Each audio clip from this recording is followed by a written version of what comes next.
اب ایک بات آپ کو بتا رہا ہوں، یہ ٹھٹا کے پاس، ٹھٹا سے آگے کلری جھیل ہے نا، ہے کلری جھیل، یہاں پہ ایک روضہ ہے. میں حتمی بات نہیں کر رہا ہوں آپ سے، کیونکہ ہمارے یہاں بڑے بڑے بقرات پیدا ہو جاتے ہیں. میں خود کہہ رہا ہوں کہ بھئی یہ آخری بات نہیں ہے، لیکن بتا رہا ہوں آپ کو. وہاں ایک زیارت ہے اور ہمارے بھائیوں کے ہاتھ میں ہے. پہلے مولائیوں کے ہاتھ میں تھی، پھر وہ ہمارے جو آغا خانی کمیونٹی ہے اس کے پاس وہ زیارت ہے. جا کے دیکھ لیجئے گا. کہتے ہیں نا ہاتھ کنگن کو آرسی کیا ہے، یہ کلری جھیل کے بالکل جب آپ نوری آباد سے جائیں گے اندر تو وہاں سے بھی راستہ ہے، اور ٹھٹے سے جائیں گے ادھر سے بھی راستہ ہے. وہاں ایک روضہ ہے اور بہت خوبصورت بنا دیا گیا. پہلے اتنا خوبصورت نہیں تھا، بہت پرانا، قدیم تصویریں بھی ہیں اس کی. وہاں پہ ہے کلری جھیل کے پاس اس جگہ. اور اس زمانے میں آبادی کہاں ہوگی، آج نہیں ہے. ہاں ٹھٹا آباد تھا، یعنی اس کا مطلب یہ ہو کہ ٹھٹے سے آئے ہوں گے، یہاں پناہ لیے. واللہ عالم بالصواب نہیں معلوم. لیکن جانتے ہیں وہاں کس کا نام لکھا ہے؟ کوئی گیا ہے آپ میں سے؟ نہیں گیا. جانتے ہیں کس کا مزار کیا نام لکھا ہے وہاں؟ محمد ابن حنفیہ، علی کے بیٹے محمد حنفیہ ابن علی ابن ابی طالب. یہاں کی بات کر رہا ہوں.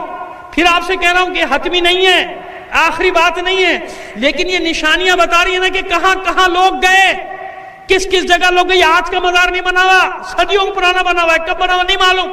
اس زمانے کے لوگ بھی جاہل تھے. جیسے جناب مہم بی بی کا روضے پر جب میں گیا تھا، لوگوں کو بڑا اعتراض ہو گیا، بڑے بڑے بقرات پیدا ہوئے، بڑے بڑے پیدا ہوئے اعتراضات کرنے والے. تمہیں معلوم نہیں کہ آل زہرا کہاں کہاں بکھر گئی دنیا میں. دنیا نے ایک جگہ جینے نہیں دیا انہیں. پناہ لینے کے لیے کبھی کہیں چھپتے تھے، کبھی کہیں چھپتے تھے، جنگلوں میں، بیابانوں میں، پہاڑوں میں چھپ جاتے تھے. کوئی ان کی تاریخ لکھنے والا نہیں تھا. لیکن اللہ آج کے دور میں ان نشانیوں کو ظاہر کر رہا ہے. میں نہیں کہہ رہا کہ وہ جناب محمد حنفیہ کا ہی روضہ ہوگا، لیکن وہ نام لکھا ہوا بتا رہے کہ کچھ ہے، کوئی تو تاریخ ہے اس کی، کہ جو کہہ رہے ہیں علی کے بیٹے محمد حنفیہ کا روضہ ہے.